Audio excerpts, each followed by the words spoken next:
15 episode की शुरुआत में हम देखते हैं कि और अगली सुबह युवान ऑफिस में आती है तो उसे पता चलती है कि आज जियांग ने छुट्टी ली है। इसलिए वो जियांग को मैसेज कर पूछती है कि तुमने आज छुट्टी क्यों ली, लेकिन जियांग तो उसकी कोई मैसेज का जवाब नहीं देता। और दूसरी तरह शाओचन को अपने आप के लिए इन्वेस्टर मिल गया होती है, इसलिए वो जियांग और ली और डोली को थैंक्स बोलने के लिए उन्हें कैंपिंग पर लेकर जाती है। लेकिन यहाँ पर जियांग का तो फोन ऑलरेडी डेड हो गया होती है और यहाँ पर शाओचन और ली लकड़ियाँ इकट्ठा करने के लिए चली जाती है। तो आगे से ली शाओचन को बोलती है कि युवान बोल रहा था कि पहले तुम्हारा कोई भी गर्लफ्रेंड नहीं है, क्या ये बात सच है? तो आगे से शाओचन उसे बोलती है कि मैं तुम्हारे ऊपर ट्रस्ट करती हूँ, इसलिए मैं तुम्हें बता सकती हूँ। तो भी शाओचन की आंखों में कुछ गिर जाती है तो ली को ऐसा लगती है कि शाओचन को एक लड़की ने बुरी तरह से डंप कर दिया है। इसलिए जब शाओचन को उस लड़की की याद आई तो वो रोने लगी और उसे तो शाओचन के लिए बहुत ज़्यादा हमदर्दी होने लगती है। और दूसरी तरह युवान की एक क्लाइंट डॉक्टर जो की कंपनी सिंग को मिस्टर जो नाम के एक आदमी खरीदने वाली है, क्योंकि वो पहले डॉक्टर जो को उसकी कंपनी के लिए लोन दिया था, लेकिन टाइम खत्म होने से पहले ही उसकी पैसा मांग रही है, नहीं तो वो ज़्यादा पैसा ऑफर कर रही है ताकि उसकी कंपनी की कॉपीराइट वो उसके नाम कर ले। तभी युवान आती है तो देखती है कि डॉक्टर जो तो बहुत ही घबराया हुआ है। इसलिए वो डॉक्टर जो को बताती है कि तुम्हारी कंपनी कितना फायदेमंद है और तुम्हारी प्रोडक्ट कितना अच्छा है, इसलिए मिस्टर जो उसे ज़्यादा पैसे देकर खरीदना चाहती है। इसलिए तो डॉक्टर जो अपनी कंपनी बेचने से साफ साफ मना कर देती है। और दूसरी तरह जियांग और डोली खाने का प्रिपरेशन कर रही होती है तो तभी वहाँ पर एक कुत्ता आती है जो कि जियांग को तो बहुत ज़्यादा क्यूट लगती है, इसलिए वो जाकर उसे उठा लेती है और वो डोली को दिखाने लगती है। तो आगे से डोली कोई भी रिएक्शन नहीं करता। तो आगे से जियांग उसे पूछती है कि क्या आपको कुत्ता पसंद नहीं है? तो आगे से डोली बोलती है कि आज मैं मेरी लाइफ की एक बिगेस्ट सीक्रेट तुम्हें बताने वाली हूँ कि मैं बचपन से ऑर्फन था, लेकिन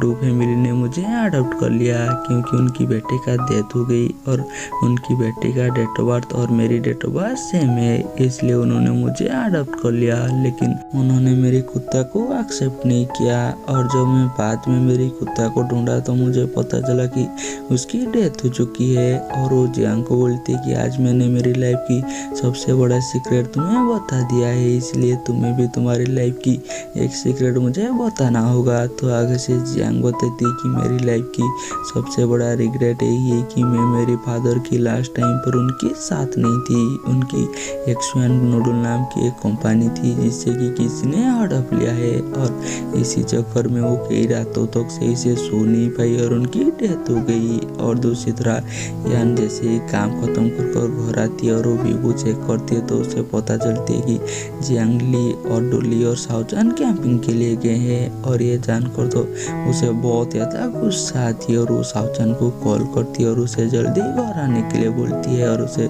उसके साथ धमकी भी देती है कि अगर तुम 30 मिनट पर घर पर नहीं आओगे तो तुम्हारी जो वीडियो है मैं पब्लिक कर दूंगा और सब लोगों को पता चल जाए कि तुम रिलेशनशिप में कितना बुरा हो और डेटिंग ऐप बनाने के लिए चले हो। इसलिए शाओचन आकर सबको बताए थे कि युवान ने मुझे कॉल कर बुलाया है, इसलिए हमें जल्दी घर जाना होगा। और इसके बाद शाओचन घबराते हुए युवान के पास जाती है और उसे बोलती है कि तुम मेरे ऊपर इतना गुस्सा क्यों हो? तो आगे से युवान पूछते कि तुम लोग किस खुशी में कैंपिंग पर गए थे? तो आगे से शाओचन बताए थे कि मेरी आपको एक इन्वेस्टर मिल गया है और डोली मेरी आप पर इन्वेस्ट कर रही है, तो इसलिए मैं सेलिब्रेट करने के लिए उन्हें कैंपिंग पर लेकर गई थी।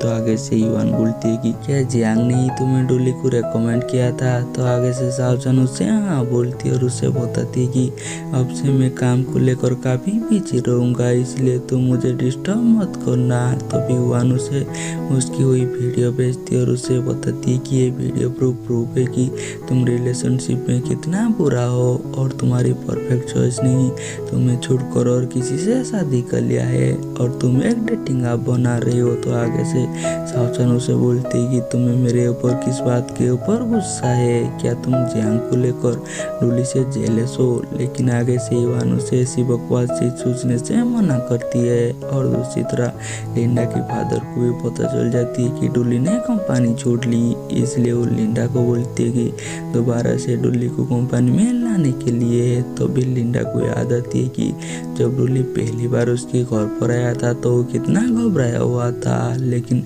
लिंडा ने उसे कैसे संभाला था।